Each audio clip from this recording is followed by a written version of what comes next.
Welcome to the first in a series of flag football training modules for officials for the upcoming season. This presentation will focus on the rules changes for the 19th edition, which should cover the 2019 and 2020 seasons. The first change was in 112 and 113, and it's in reference to the way we term our games. The game has replaced men's and women's game, and so our only two article titles now are for the game, which refers to 7-on-7 flag football, and the co-rec game, which reflects the 8-on-8 with men's and women's numbers being required to play. The penalty for illegal participation has been removed from these articles. The only other change that was at all made in the co-rec game specifically was that illegal mail reception was replaced with just illegal reception. That's just a terminology change. There's no other change in the rule or the process. Hurdling was updated to match the National Federation of State High School Associations language, in which hurdling is an attempt by a player to jump with one or both feet or knees over an opponent who's contacting the ground with no part of their body except one or both feet. So if I am in position to make a D flag on a runner and I'm just standing in front of them, it is illegal for that runner to simply leap over top of me. That is the most obvious circumstance under which a hurdling would occur, though I've never personally seen it. Doesn't mean it couldn't happen. Note that if a player is diving and off their feet and someone were to jump over them, that is not hurdling. Also, the old rule made it illegal to hurdle a teammate. Currently, hurdling a teammate would be legal under the new rule. One of the more significant changes that was made this year was in 224.9, 764, and 765, and it deals with forward fumbles and backward passes. And basically, the old rule was if a fumble or backward pass struck the ground between the goal lines, it belonged to the passing or fumbling team at that spot. The committee felt that that was inequitable and that the ball was dead when it hits the ground, which does not give the other team a chance for a clear recovery once the ball's on the ground, which is very different than regular football. So the rule now reads that a fumble or backward pass which strikes the ground or goes out of bounds between the goal lines in advance of the spot where the fumble or pass occurred is returned to the spot of the fumble or backward pass. This is also the end of the run spot for penalty enforcement. So if I'm running down the field and I lose the ball at my own 35-yard line and the ball lands at the 38-yard line, my team would then be in possession at the 35. And we'll get into a couple of play examples here that hopefully illustrate this point a little further. So we're going to start with a play where it's 3rd and 10 at B's 30. A1 scrambles beyond line of scrimmage and fumbles at B's 28-yard line. The ball then lands at A, B's 33-yard line, which is behind the spot of the fumble, or B, B's 25-yard line, which is in advance of the spot of the fumble. So in A, because the ball landed behind the spot where possession was lost, that's where A will retain possession. So it'll be 4th and 13 at B's 33. They get to keep the ball at the dead ball spot. But in B, since the ball went further upfield from the spot of the fumble, the ball's returned to the spot of the fumble, which is B's 28-yard line, and it'll be 4th and 8 from that spot. This play, the next play here illustrates the difference between the ball landing in the end zone, or going out of bounds beyond the goal line, or going out of bounds in the field of play. So in 4th and goal at B's 5, A1 dives for the pylon at B's 3, and the ball comes loose at B's 2. At that point, the ball either A strikes the pylon or B goes out of bounds at B's 1. Now, on this play, the ball is going to be B's ball in either case, but for different reasons. In the first play where the ball struck the pylon, it's still a touchback. That is not a rule change. That's how we've managed those plays in previous years. The ball's dead because it hit the pylon's in the end zone. That means that the ball went out of bounds in the end zone. That's a touchback. So it'll be B's ball 1st and 6 at B's 14. In the second play, however, we again return the ball to the spot of the fumble because B's 1 is in advance of B's 2 based on the direction A is going. And B's going to take over on downs at that spot. It'll be 1st and 18 at B's 2-yard line. So this play is to illustrate how we would enforce penalties using these new end of the run spots as our guidelines. So for this play, A 3rd and 4 at A's 36, A2 runs to B's 35 where they flag guard. The ball then comes loose at B's 33 and lands at either B's 38, which is behind the spot of the fumble, or at B's 30, which is in advance of the spot of the fumble. So it's important that we remember that we utilize the all but one principle to enforce penalties for flag guarding against the offense. In A, since the run ended behind the spot of the foul, it'll be enforced from the end of the run, which is B's 38. And that's important because even though possession was lost at the 33-yard line because the ball hit the ground at the B's 38-yard line, and the flag guard was at the 35. We know that because that foul by the offense occurred beyond the basic spot, which is the end of the run, or B's 38, we would enforce that 10-yard penalty from B's 38. However, in B, the run did end beyond the spot of the foul. The run ended technically at the 33. Even though the ball landed at the 30, we would return the ball to the 33, and that would be the end of our run. So we would enforce the penalty from the spot of the foul because B's 35 is behind the end of the run spot at B's 33, and we go 10 yards from there. Important to note in both cases, if we accept the penalty, it'll still be third down after enforcement, and the 40 will still remain the zone line to gain. So hopefully those plays help to illustrate what we're trying to get at with the rules regarding the new forward fumble and backward pass changes. Let's talk about timing during tries in 3-2-5A. We know that in the first 22 minutes of the half, the game clock restarts on the snap following a team timeout. However, the rule changed this year that says if a team takes a timeout prior to a try, the try down then is untimed and the clock will restart on the snap of the play that follows the try. So let's say I score a touchdown with 3:02 remaining in the fourth quarter, and I'm down by some margin that would want me to try to increase the amount of time I had left in the game. At that point, if I take a timeout, even though we are above the 2-minute warning, the try down itself will be untimed. So we'd run an untimed down on the try when we came to the 14-yard line and gave the other team the ball. At that point, the clock would restart on the snap. Also important to note here is if we have a replay of the try as a result of a penalty, and we had the initial try was untimed, the replayed try would also be untimed. If the initial try was not untimed, a team could still take a timeout and cause the replay of the try to now be an untimed down. And as soon as that timeout is called, that try down and all replays of that try down are untimed. And it's also important to note that timeout could be by the offense or the defense. That doesn't matter who calls a timeout. If a timeout is called, we now have an untimed try. A new rule related to illegally conserving or consuming time that we started a little bit at in the last edition, but got some further clarification from the Federation. They also further changed the rule in the newer edition, is about illegally conserving or consuming time. It basically states that if a penalty is accepted with less than 2 minutes remaining in either half, the offended team will have the option to start the game clock on the snap. Things that are important is the score of the game is irrelevant.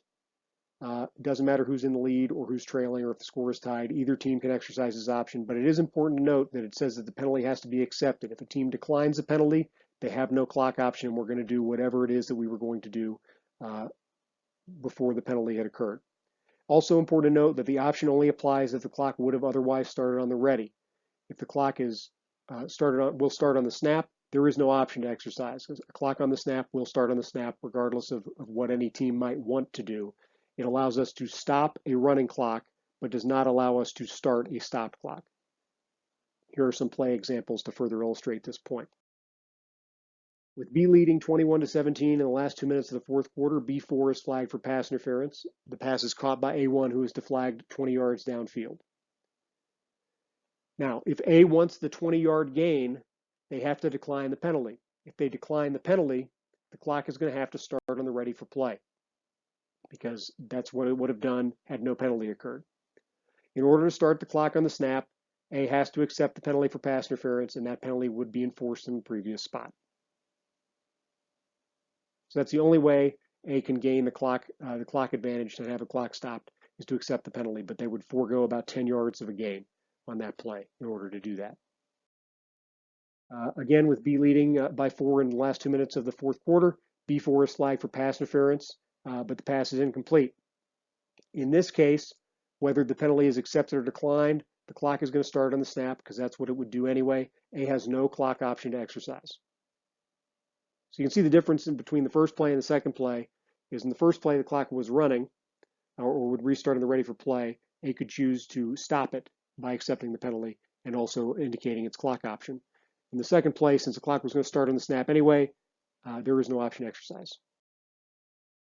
Again, with B leading by 4 in the last 2 minutes of the fourth quarter, A4 now is flagged for pass interference, but the pass is caught by A4, who is deflagged inbounds.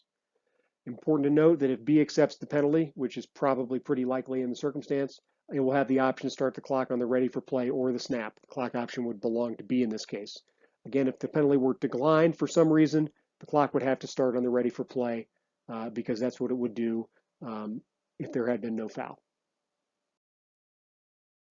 Some further clarification around the rules about delaying on a punt and just holding the ball on a punt. The referee has the authority to reset the clock to the time of the previous snap and start the clock on the snap if the kicking team delays in kicking the ball as described in 614. Basically, if I take the snap and hold it and wait and wait and wait and wait and kick it, that is a foul for illegally consuming time. As a 5-yard penalty that can only be enforced in the previous spot. And we just moved the language there into a more appropriate location. So here's an example play to illustrate this point. With 45 seconds remaining in the game, K1 takes the snap, holds the ball for 10 seconds, and then punts the ball to R1. R1 returns the kick to K's 35, and when the play ends, there are 20 seconds remaining on the game clock. If R accepts the penalty, we'll reset the clock to 45 seconds and start it on the snap, but that 5-yard penalty will have to be enforced in the previous spot. They do not get to tack that on. It's also a new rule, which we'll talk about in a couple of slides. But specifically this penalty can only be enforced at the previous spot. If they want the ball at the kicking team's 35-yard line, they have to decline the penalty. We will not reset the clock. It'll be 1st and 15 at K's 35 with 20 seconds on the game clock and the clock starting on the snap. So it's important to make sure that teams understand this option. If they want the 25 seconds back, they have to accept the penalty, which will be enforced in the previous spot. For clarity, there were some situations where we had a foul called legally secured flag belt, and we had intentionally tampering with the flag belt in various places. Now the rule is simply that foul is called tampering with the flag belt. Intentionally was taken out because intentionally doesn't particularly matter. Intent is not important as it relates to that. And securing the flag belt illegally is also tampering with the flag belt. So now that is the foul. Personal foul, tampering with the flag belt. The momentum exception was expanded to include our recovering a grounded punt between its 5-yard line and its goal line and their momentum taking them into the end zone where they might be deflagged. This is important and matches the rest of the momentum exception rule, which also matches high school language, which is important because otherwise, and in previous editions, if I were to have recovered the punt that bounced on the ground at my own 3-yard line, retreated into my end zone as a result of momentum and taken a knee, previously that was a safety because there was no momentum exception for the recovery of a grounded punt. Now we have simply expanded that. That play would now result in the ball being dead and returned to the spot of recovery.